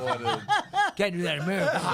Can't do that in America. Everybody in Yorba Linda's fucking from fucking I know, like out middle in the south or America. something. Michael Bisping lives in a fucking beach community. He doesn't know how to do an Orange County like surfer accent. He just Yo, doesn't, dude. Dude, man. You gotta get that Union Jack down, bro. It's bullshit, bro. You gotta get out of my country, love it or leave it, in fucking Orange Get that County. shit down there, son. No, but there is a lot of flags floating around, and you guys are very fiercely patriotic. I mean, I'm looking at you, you're Puerto Rican. I'm looking at Audie, he's Iraqi. I'm kidding, Jason, but you don't care. Brady. I don't really care. Brady, when I call myself the Puerto Rican rattlesnake, I am being very Are sarcastic. you very patriotic, Brady? No. So, all right. very proud. Rick, you are. Yeah. Rick, take to the microphone and explain. Give him the microphone, explain. Mike. Listen, do we have any Trump supporters in the room? That's all we need. Yes, To- there to- are. Oh, not yeah, myself, Jason. But I don't want to get involved. Jason was a but Trump I know supporter? some Jason friends is. here. We'll leave that here there. we go. That's another show. It's another show. No, I don't support. I do, well, whatever. We'll leave that there. You gotta support our president either way, no matter who. There it is. you go. That's Anyway, People do just say, There go you fuck. go. People tweet and people are like, dude, I hope you die in a fucking fire. You're like, that is the president. yeah. Jesus Christ, times have changed. You know what? But you know Fuck what? me. You got it even in the previous administration, and it's really fucked up when you see that. You Well, know, I mean, I'm proud of the country like that that we're way. in. You know, it's not always perfect, but get off your ass. But the and do thing something is, about it if listen, you have a problem with it. That's my opinion. I mean, he seems to be dropping the ball a lot lately and saying a lot of incorrect things. So fair enough, I understand a lot of the backlash that he's receiving right now. But I got to say that started the moment. I mean, the backlash started immediately after him winning the presidency, which for me, I find that kind of laughable because the guy wins, and it's the system that you guys have in place. You all voted, he won. At least give him a fucking chance. All right, granted, is he acting like an asshole? Yeah, he is, and he's saying some dumb shit. But still, when he was voted in, you got to get behind the guy. It's a and say, self-fulfilling okay, prophecy. That's exactly. I mean, nobody's done it though. Nobody should have done. He's like, okay, well, all right, he won. Now, I'm not saying I agree with his shit. I'm saying, you Well, guys here's the thing. fucked Look, up. if I run a business, right, and then half of my company, let's say I'm the fucking CEO of this business, and half of my company is violently against me, the company's gonna fail. Period. Sorry. Not there's zero chance that company succeeds. Yeah, absolutely. And so that's the problem with the system is, and I don't want to get too political. We should move on from it because the fucking MMA fans hate when we get political. But when you Well, good, have because I've run out of ammunition. when you have a bipartisan system where you have half of the company, vehemently against it, you're gonna fail every time. And this is why we really can't move any, laws forward. And this is why we're kind of stuck in this constant state of fucking, hating each other. And it feels like, and now that everyone has a voice as well, it becomes so apparent. 15 years ago, people would just kind of say it at the dinner table, and now everyone's just fucking throwing their opinions out on social media every day. This all came from Yoel Romero kicking off about me ripping up the Cuban flag. You shouldn't have ripped up that flag. If you didn't do that, we wouldn't this have is all to talk my about fault. politics. So George Masvidal is going to get beat off Stephen Wonderboy Thompson, who happens to be another one of Audie's clients. There we go. You're good. I'm excited for Wonder Boy. I think he has to come out there, and he's ready to come out there and pull the trigger a lot more than he did in the Woodley rematch. I think he was not happy with his own performance. I know him and his dad, Ray Thompson, who's his coach as well. They're planning on coming out there and being aggressive and setting the tone for this fight. So I don't expect this fight to go to the ground. I expect that these guys are going to stand and throw. So it's going to be a very exciting fight to watch. I think Wonderboy's too big for him. I really do, because Masvidal, listen, love him, hate him, whatever. He's had some good performances. He knocked out, what's his face, Cerrone recently. What was his last fight? Was that his last fight? I think it was. Was it? Maybe. I think so. But anyway, but he's competed at lightweight and he's had some fights. Oh, it was Damian Maia. That's right. Yeah. Prior to that, he knocked out Cerrone. I just think Wonderboy, being the size he is, being the length of legs and the way he uses his legs, I just think it's a bad matchup for Masvidal, and I hope so, because as I said earlier, he can officially kiss my ass. Do you remember when Masvidal? The first time I ever saw Masvidal was in one of those Kimbo Slice videos. Oh, that's where he comes from. I think he has a documentary coming out, if I'm not Yeah, mistaken. like He Miami gets promoted. from the fucking hood. From I the want to backyard like him so brawls or bad, whatever. but then he had to call me a shitty comedian, like Did a he? fucking asshole. Yeah. So now Wait. What did he say? because Bisping and I don't know, Bisping talks shit about him. I guess he picked against him. No. This all started. He's blaming it on like some Cuban loyalty. No, it's his little narcissistic tendencies that started this. I politely said that I picked Damian Maia to beat him. Bisping translator. Yeah. That asshole's gonna get knocked out. His family's gonna cry over his grave. Bisping translator. Bisping That's translator. great. No, I did. I very politely. I broke it down. I said I thought Maia was a bad matchup for him. He actually surprised me in that fight. He did better against Maia than what I thought he would do, but ultimately he still lost the fight. And then since then, he just went on a tirade of abuse. What did you write down there? Bisping translator? Yeah. Name of the show? Possibly. Yeah, I like it. Go with it. Possibly. But does that mean we get artwork before, like one day before the next episode Oh, yeah. due to be recorded? We have other ideas, but we You know, cannot share 6 them on the days microphone. later, 3 hours later, for anyone that watches SpongeBob. So All right, and then what? Jan Jacek with Thug Rose? yeah, Thug Is that the next one? No, there's one more really good fight, right? Besides the co-main. Oh, TJ and Cody, and then we got Thug Rose and Jan Jacek. Under the opening fight is Johnny Hendricks and Parillo. Wow. Borrachinha. Borrachinha. All right. But when you say it, you go Borrachinha. He's good, that Borrachinha. He's good, man. He's exciting. He's exciting as hell. That could be a tough matchup for Johnny Hendricks. I've never seen him fight. Yeah, no, the dude brings Is there a it. highlight reel for him? Pull it up. I'd love He to see him. packs a lot of heat. He throws hard. He knocks people out. He's super aggressive. That's Usually you'll see that when there's like a guy who's like a former champion, Yeah, who's like a he's- few fights removed from being champion, and then they throw Johnny him up against Hendricks a is guy. gonna have to bring back his wrestling for this one for sure. I don't think he needs to. He wants to stay on the feet with this guy. Definitely not. Barashina hits hard, man. As long as it's the guy that I think it is, Yeah, because Borrachinha, he's never thrown a punch. Jiu-jitsu champion. exactly. I don't know. I think it's the guy I'm talking about. He's a monster. Yeah, He's a good. monster. Can we get it on? Of course, yeah. We'll see if we Yeah, can Johnny pull that up. Hendricks is going to have to bring back his wrestling. There's another guy I would have liked in this training camp. Johnny Hendricks, he would have been handy. But Jason trained, and this is another thing about GSP. See, GSP got his ass kicked of Johnny Hendricks. Let's be honest, he won the decision. But it was still a close fight. But at the end of it, he looked a mess. Decision, I think. He looked a mess at the end of it. And now I said to Jason, I said, oh, what about Johnny Hendricks? And Jason said, over to you, Jay. You remember what you said? Because you had him in camp with BJ. No. Yeah, he's been in camp with BJ a couple times. I put Johnny on the hand pads a handful of times. And I mean, I know Johnny well. He's a lot smaller guy than Michael. Oh, sorry, yeah, I'm not trying to put you Yeah. on the spot to talk Yeah, shit yeah. about Johnny Yeah, Hendricks. I don't He's want like, to- yeah, you yeah. asshole. Yeah. No, he just said, listen, No. he's He's a just small- naturally much smaller guy. He is naturally. A lot You weren't smaller saying guy. he's an asshole, he's a terrible Not at fighter, all. nothing like that. You were just He's saying, strong, big thing about puncher, all Johnny, that Mike, for he his said, I've taken him on the pads, he's a much smaller guy than you. Yeah. You know, so we got the highlight.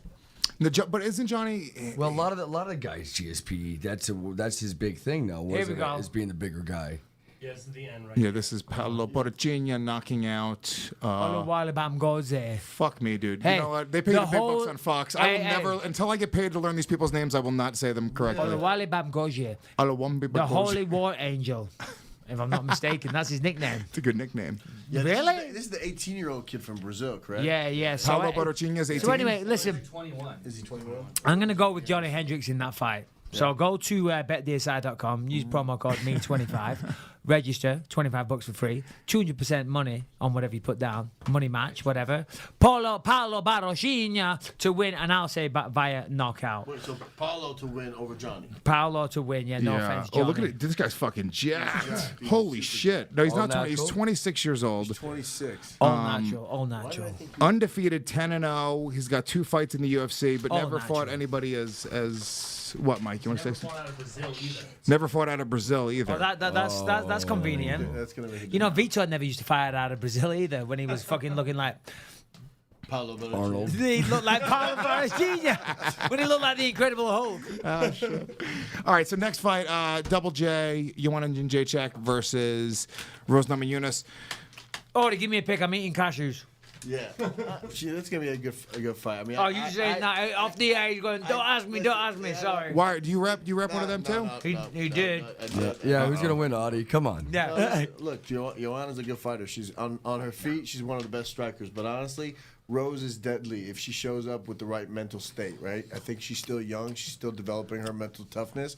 If she's on point, I could see this going the distance. And you know, Didn't you want to say that Rose is like out of her mind or something? She was quoted as saying that she said something. Well, she said because Rose is and by the way, I apologize if I'm getting any parts of this story wrong because I thought you were going to apologize for spitting a nut directly into my throat. I literally thought he was going to say, I apologize for spitting directly into your mouth because whatever I have, you have now. What I'm about to say is, you know, it's a very sensitive subject, I'm sure, to Rose Namajunas, but I think her dad suffered from mental illness and he committed suicide, if I'm not mistaken. So, Isn't that Ronda Rousey's story? It's very similar to the Rousey story, yeah. So Jan Jacek on the conference call said that Rose is mentally unstable, right? So which obviously ignited some bad blood and whatever. And Rose actually handled it really well. You know, I can't remember what she said, but Rose is cool. I've interviewed her before. Very cool chick, down to earth, also kind of. But as you can see that's close to the bone for her to say you're mentally unstable when a dad can. And again, as I say, if I'm getting anything wrong there, I apologise because you know. But was it a commentary on her dad? Was she, or maybe Joanna was being? No, I don't think so. I think maybe she thought this bitch is a little wacky. Look, here's the thing. Anytime a really beautiful girl shaves her head, there's something a little crazy about that. Like I imagine her in the mirror, well, just like like Britney crying. Spears. Yeah, dude, crying, like just shaving her head off or her hair off. I'm gonna be champion. But that's kind of crazy in itself. So maybe there's something to that. But you have to kind of be sensitive to that. Joanna's fucking. Yeah, but do you? No. But my point is that this is the thing in this world. You go out there and you say things. And you just, like I do it all the time. I talk all the time and I say a lot of things. You don't know, and nobody's supposed to know your life story. You know what I mean? So you can't go around you can't live your life being offended every time somebody says something when they don't know your history. Right. You know what I'm saying? So part of it's psychological warfare, right? Yeah. Well, I don't think Jan Jacek. I think it was just an innocent comment. And to Namajunas' credit, I don't think she gave it any real life. It was more the people in the media that made a story out of it. My point is though, just because there was, again, we've got to tread very carefully here because I don't want to be, obviously it's a very delicate subject. But what's another example? If someone's, I don't know. Tito and Chael in that press conference kind of crossed the line with. Or let's say someone dies or someone had something bad happen in their life. You can't mention that again, and you're expected to know what that is. Well, you know what I'm also, saying? It's the fight game. There is an element of psychological warfare. You have to know that the opponent's trying to get under your skin and get you to react emotionally. No. I don't mean that. I mean just in the everyday life. Let's say something happened to you, Audie. You just say quit being so fucking sensitive about it. Yeah. Hold on. What's something that bad that could have happened to you? I lost my brother. Right, there you go. Right? So, and how did he die? In a similar fashion. I came in, I found him hung. I was 15, he was 24. Oh shit! Oh fucking hell! Shit. I've actually. Jesus Christ, Mike! Really? Right. No. If you don't mind me. But I know people in the past have tried. If there was like tension. So here's the thing, right? If there was tension. And people, like, for example, or I'm from Baghdad, as you said, I'm Iraqi, during 9/11 when I played at UCLA.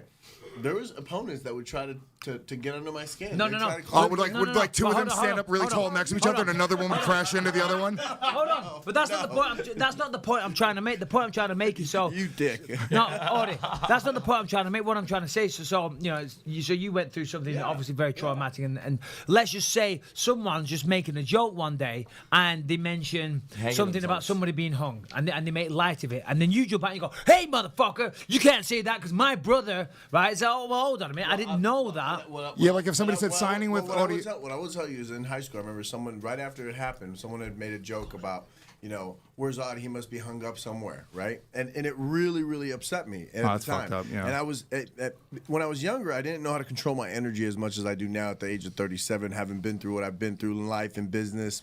But it takes time Were they doing that intentionally? Yeah, it was a fucking sarcastic Yeah, no, joke. no, It was no, like no, Audie. it was a very, in my opinion, it was a.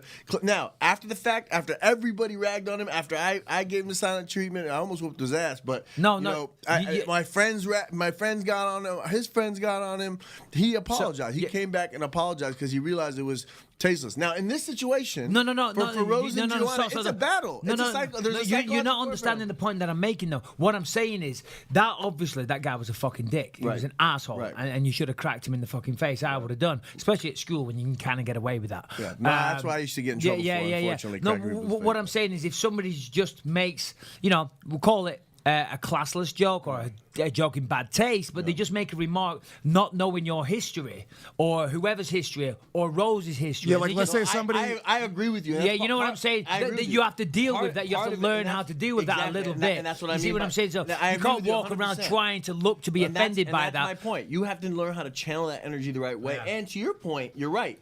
You can't feel sorry for yourself because nobody gives a Yeah. fuck. At the end of the day, Well, the well, world, it's not just life that. goes on, and the world keeps spinning with or without you. It's not that they don't give a fuck, because I'm sure maybe if they did know the history and they did know that, they would give a fuck. Some would, and but they some tiptoe lightly and they wouldn't say that. Some it's just would, that but some people wouldn't. talk like we're a bunch of guys now. We're talking and things get said and we all bust balls and you say whatever and then something gets said and you're like, hold on a minute, that triggers an emotional response within you. But they didn't know that. They didn't know your life history like these guys have just met you. You see what I'm saying? Yeah, so I no, think no. that's what young Jacek was doing. She wasn't purposely trying to revoke emotions of her dad committing suicide. It also wasn't sounds actually like- suicide. Apparently, Namajunas was the victim of sexual abuse earlier in her life, and her late father was schizophrenic who eventually had to leave the family.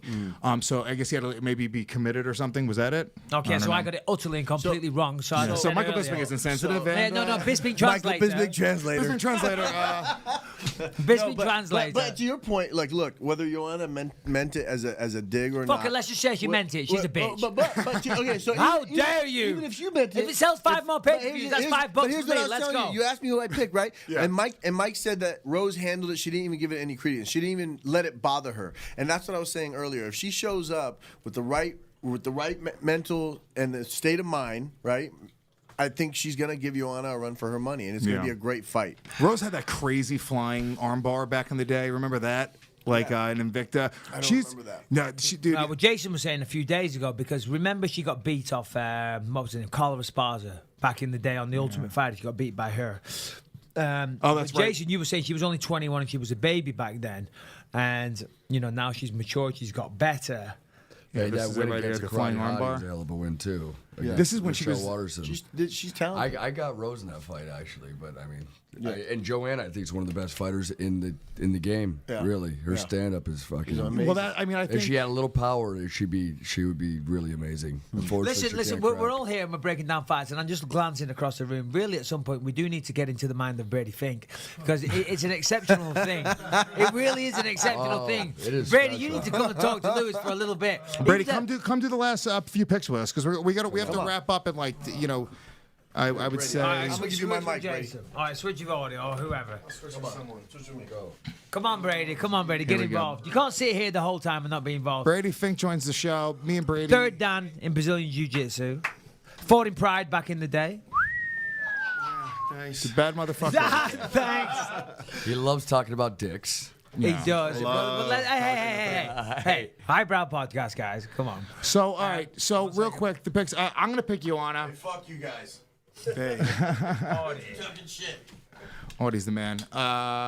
Audie Attar, everyone. Paradigm Sports Management. So, Look, I like Joanna in the fight. Bisping, who you officially picking?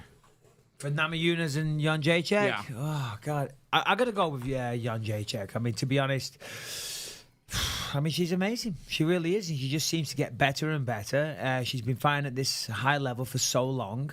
She's used to the spotlight. I mean, fighting at Madison Square Garden is a big deal. Even for me, a long time ago, I'm like, yeah, no big deal. But as it gets closer and closer, it is a big deal. She's been there. She's fought there before. Namajunas is... I think she's very mentally strong, but still, the nerves and the pressure and all that thing does get to people. Jan Jacek's been there before. She's performing really well. She's training with a good team. I think Namajunas has the ability to beat her. I'm going to pick Jan Jacek simply because she's been at that higher level for so long. That's not to say she can't prove me wrong. At that point, Brady Fink, do you know, A, anything about these women, and B, even how to pronounce their last names? Yeah, probably can't do the last names, but I know a little bit about the fighters themselves. So break it down. Go. Well, I don't know. I think I like Rose in the fight. I like Rose in the fight. She's stone cold. She does that. She never smiles. She does. It could be her time. I think it could be her time. I think it's a good setup for her. You have to talk into the microphone. I keep telling you. What are you looking at? He's looking at the author. Brady's trying to armbar his microphone. It's very strange, the technique that he's using on the microphone right now. Okay, so that's that. Co-main event. Cody Garbrandt, I want TJ to hear more Dillashaw. Brady, though. Brady, break down the I Cody. need more Brady. Break down the, hey, and I just want to reiterate this fact. The fucking main event. Co-main event. We got the eyebrow plucker. We got the eyebrow plucker. Jesus Christ. We got the eyebrow plucker from Bisping translator. Cody Garbrandt taking on TJ Dillashaw in a vital clash at 135 pounds. And both of these guys said if they win, they want to fight Mighty Mouse. Yeah. Brady, go. I mean, Into the microphone. it's going to be a good fight. TJ's good. We spent some personal time together on the What do we call him? What do we call him? The Dilladong. That's the thing. The thing everyone keeps asking me about that fight, and I'm like, TJ has a huge dick. Has a fucking giant penis. Has he got a big old dick? Oh, I think they need to. They Told can you have a like dick. talking they about can have a dicks. dick down. I have a question. It's a donger. Is it a big dick compared Yeah, to most guys, or is it a big dick on the size of his body? No, like no, if his dick was on my body, would it still look big? He has a bit of a hog. Listen. Because look, my dick in TJ Dillashaw's hand would look huge. He weighed in naked. He didn't even have to, just so he could show us all Did his he really? dick. Yeah. Where was I? Yeah, no. That was there. I always miss the good No, stuff. yeah, no. He walked off, and you were like, "Hey, TJ, it's a nice dick." Who did? You did. Oh, I do not recall that episode. You got a nice dick, is what Yeah, he said? he's like, "Wow, well, TJ, Credit where credit's due. quite a dick." You know, hey, fair play. You got a solid piece. Dude. You gotta be comfortable in the locker room. I'll tell you right now, I'm the guy who fucking wears the towel around my waist. If I had a big dick to walk around the locker room, I would. Yeah, I hate that. In like, you know, when you go into a public gym and you always got the old dudes with the cock swinging. You know, it's like, have a little bit of shame. Cover it up just a little bit, please. But they're always like standing there with the legs spread, scratching their head. They're staring there at the game. when you get at the gym. They're there when you picking leave. the toenails. You know. Yeah. Brady loves that. Actually, hangs out in the locker rooms. You go and you walk into a locker room, you're going to see some dick. Yeah, of course. We're okay with and that. you're fine with that. Oh yeah, Yeah. I frequent. You had to see the facial expression. All right, okay. All right, so who wins? It's a tough fight. Kobe going out. Cody, whatever his name is. His last fight with Cruz was absolutely spectacular. It really was. It was. He does his. He definitely does his work. He's a physical beast. He has that knockout power. He's watching a ton of video and he performs. Look at look at that dong right that there. I'm fucking sorry, thing. not to bring it back. No, but look at that it. fucking thing. Jesus Christ. Look at it. It's waving to me. They had to weigh it on a separate scale. On your body. So here's the thing, though. Here's the thing. See, and of course, MMA math doesn't stack up, but I'm basically picking who wins this fight based upon both of their matches with Dominic Cruz. TJ's match against Cruz was super close, and actually, no disrespect to Cruz, I actually thought TJ won it. I did as well. You know, but it was close. It was close. Whatever. You know, God bless Dominic Cruz. Great. He was a great champion. Who knows? He might be champion again one day. TJ, when he fought Cruz, you know, it was a clear victory. You know, he dropped him several times. He out-wrestled him. When he fought Cody. So, you know, when you look at those two, you know, they have the one similar opponent, which is Dominic Cruz, and Cody just had an easier time of it. Now, of course, that's not the way MMA works. MMA math does not stack up. But based purely on those two fights, looking at them, I'm going to go with Cody. That said, you know, I mean, TJ's last fight against John Lineker, was that his last fight? I think it was. Cody's last fight against John Lineker, I mean, that was an absolute shutout. And if you saw on last night's fight in Sao Paulo, John Lineker was facing that Marlon Vera, and he, you know, was half the size of that Marlon and was all over it. He looked spectacular. But when you look at what TJ did to John Lineker, I mean, that just says to how good TJ Dillashaw is. And we know from on the show. Yeah, TJ's amazing. He really is. Yeah, here's the thing. I think with both Cody and Joanna, they're both undefeated. There's something really about that.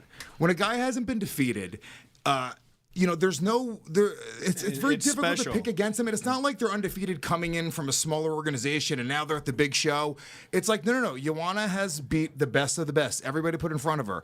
Cody Garbrandt may be a little bit newer, but what he did to Dominic Cruz. I mean, it was incredible. He looked like he could be thrown in the pound for pound conversation easily after that was fight. An amazing Exactly. fight. That's why he's getting so big for his boots and saying Yeah. that he's the real main event, which we all know he's not. Anyway, No, you were not at saying. all. You were saying. But the point is, Just though, wanted to interject with that point. there's no map to beat either one of these guys. I can't pick against either one of those guys because of that reason specifically. So I got to pick Cody. Well, I you got have to pick pick Joanna. somebody. Oh, Yeah. So Well, I picked Cody and Joanna. You have to. Okay. All right. And what about the main event? George St. Pierre. Let's pretend that I'm not here. GSP all day. No. You just did such a spectacular job of breaking down the fight. Of course. Now let's pretend now I'm going to go for a walk. Michael Bisping's gone. I'm going to go to the bathroom. I'm not here. Break it down. Shit, because you've been farting the whole time. I have. That's true. Jesus Christ. Let me just tell you a story. For one, you were the guy farting the whole time. It was him. Well, it certainly wasn't me. him. I haven't ingested enough calories at all. I wish I could break wind, but I certainly can't. Yeah. But that reminded me. I mean, for one, we're on air on my goddamn podcast, so don't say, "Oh, you're farting," because it reminds me of one time I was DJing in Australia. Right, I was DJing in Australia, and the DJ booth was elevated on like a stage, and everyone was looking. It was a busy club. It was a nice place, and my boy Jacko and a couple of other friends we were all there, and. You could smell something. I'm like, what the fuck is that? Yeah, and it wasn't me. And there stood behind me, right? And you could clearly smell something nasty. And they're going, wah, wah, and pointing at me as if I farted. I'm like, you asshole. I'm on a stage DJing, and you're blaming me for the smell when it wasn't even me. I was so pissed because lots of people could see. I was like, fuck you. I didn't fart. Kiss my ass. Anyway, I'm going to go for a walk. All right, you go for a walk. Break down the fight between me and GSP. All right. I'm not in the room. All right, Mike Bisping just left. Gotta hate him, guys. Mikey. He's so cocky. I mean, everything he makes it about him. Every time you turn around, it's like me. He's always telling us to shut up. I know, bragging about the food that he buys you. I can't find any toilet roll. Bragging about the food he buys. I mean, we get it, dude. You're a UFC champion. You should be buying the food, motherfucker. What am I supposed to do here? No, Mike. We can't. I'm pretend back. you're- All He's right, back. all right, all Do right. we? No. Here's the thing. I would have, and a lot of people give me shit because I have to pick you. Obviously, we all have to pick you. No. But if I wasn't, But from here, a purely logical what would you standpoint, say? What I you would say that GSP is going to lose this fight. I really would. If you look at it, just take out all the facts, okay? GSP, it's 4 years off. I know, we're going to pretend that it's the best GSP ever, but I'm sorry, that's a really, really big deal. And the way that GSP lost that, or the way that GSP won that last fight, he got his fucking ass kicked. And Johnny Hendricks, in my opinion, doesn't do what you do in the striking department. And to be honest with you, I don't really see the game plan where GSP comes in and he's more athletic than ever and just takes you down and does what every 205-pound wrestler and 185-pound wrestler has had a hard time doing with you. So that's why I picked you in the fight. I honestly believe, well, of course, I think I'm going to win. I mean, that's first and foremost. As a fighter, you have to think that. If you go into any fight thinking you're not going to win, then you're not going to perform to the best of your ability. And I truly do believe I'm going to win. That said, I don't think it's going to be a walk in the park. I really don't. I respect George. He's good. He was the champion for a long time. He defended the belt 9 times. That's an incredibly hard thing to do. That is not easy to do. He's a consummate professional. He's a very intelligent fighter. He's a very high fighter IQ. So he's going to look at my fights. He thinks he's going to be able to find a secret recipe and break it down and have the perfect game plan. Ultimately, the perfect game plan that he's thinking of is going to be the same fucking game plan that he uses each and every time. And it's going to come down to a little shitty kick, a jab, double leg. Okay, will he get me down? I dare say he might get me down here and there, but I'll get right back up. I've been training with better wrestlers than George St. Pierre. I'll stop those takedowns. I'll get back to my feet. When I get back to my feet, that will diminish him. That will crush his soul. That will crush the fire inside him. And I will pick him apart on the feet, and he will start wearing down, and I will get the knockout. He's going to be like a rabbit in the headlights. 4 years away, when Bruce Buffer says go, I'm going to be all over him from the opening bell. And if he gets me down, I'll pop back up. But ultimately, regardless of what round it is, it will be Michael Bisping via TKO knockout whatever. Do you have a specific prediction when you visualize it, or are you even that fighter? You don't come off like that fighter. You don't come off like the fighter where you mentally go 3 minutes into the third round is when it's going to all happen. And Well, you're anyone that says that is full of shit, and then that's just what they're hoping for. Because you can't plan that because there's too many variables in MMA. You can't say, oh, the way I see this going down, you pick a round, and if it happens, great. You can say sometimes I'm going to win in first round because I'm so much better than this guy and I'm going to crush him.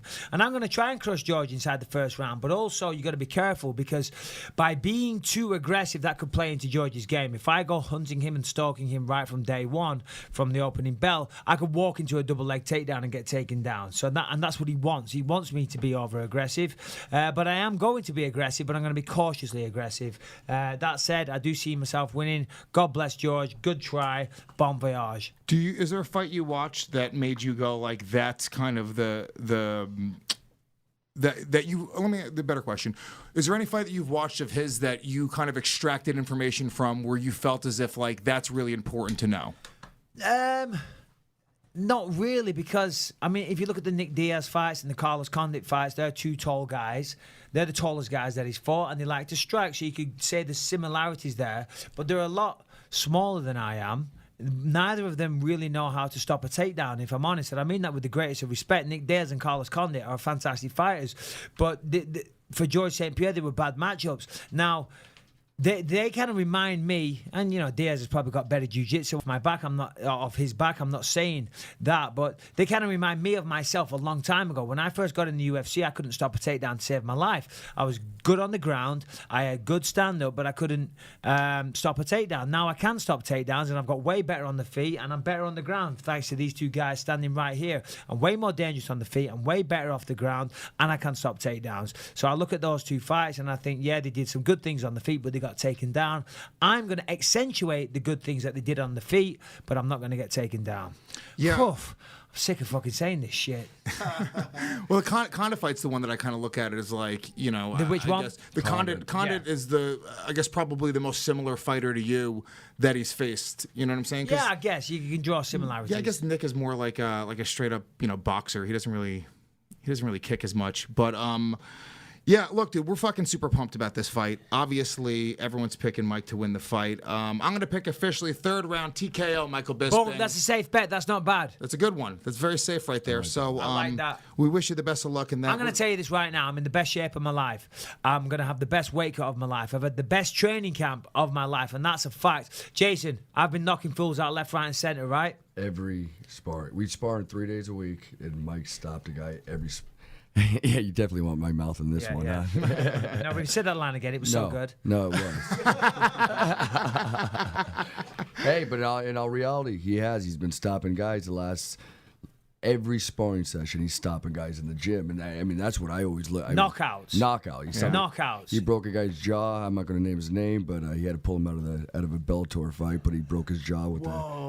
Yeah, I didn't mean to. I didn't mean to. I just fucking kicked so hard. What can I say? It was a kick. It was a kick. No, and I haven't been trying to knock people out. I've been knocking them out with kicks, with punches, with knees. I've been choking people out. The Bisping translator. He was just trying to say hello. Yeah. No, but it's true though. It's true, and I feel now at my peak as a mixed martial artist. I really do. That's because I am.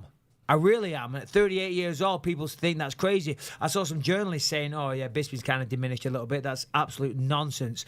And for those reasons, I truly believe I'm going to beat George St. Pierre because I've had the best camp. I'm in the best shape. It's crazy how much Mike's improved since even the Dan Henderson fight in the last year. It's crazy. I mean, everybody says that, you're always going to fucking talk positive about your guy, but at the end of the day, I mean, it's crazy how much he's developed even the last year. I mean, he is at the top of his game. It's going to be a great fight. Very excited about it. Yeah. God, Mike, what were we going to say? No, I was just going to say, and I think on that note, whilst it's been very, should we wrap this Let's up? wrap this one up, baby. Listen, it's been a great show. I really quick wanted to just talk about this as we end the show. You guys have heard us read ads for, even today, BetDSI. You heard us read an ad for Thrive Market earlier on today. And these are all companies that we truly believe in here on the show. We don't take, we get a lot of sponsors. No, it's absolutely right. I mean, because we get people that want to advertise with us all the time. Yeah. And I'm sure if anybody's taken us up on any of these suggestions, that they've surely not disappointed, because I use them all. BetDSI.com is amazing. Thrive Market, as I said, is a fantastic deal, and quality produce that you want to put inside your body. And all the other things that we've used in the past are fantastic. So whilst we do horse around and have fun and this and that, please take advantage of these fantastic offers. And the ads are great because they keep the show free for you guys on iTunes and Google Play and all these other platforms that you download them on. It's a win-win for everybody, and we're happy to have the help of expertise of mid-roll media to ensure that that it continues and we continue to have great advertisers. So here's the deal, okay? If you want to help us out, if you're interested in advertising on our show, if you're a business, you can go to midroll.com/believe and click contact to let the folks at Midroll know. They also represent a bunch of other great shows, like The Fighter and the Kid, like Legion of Skanks here on the network. And you can reach an array of listeners by working with Midroll. So go to midroll.com/believe. That's MIDROLL.com/BELIEVE.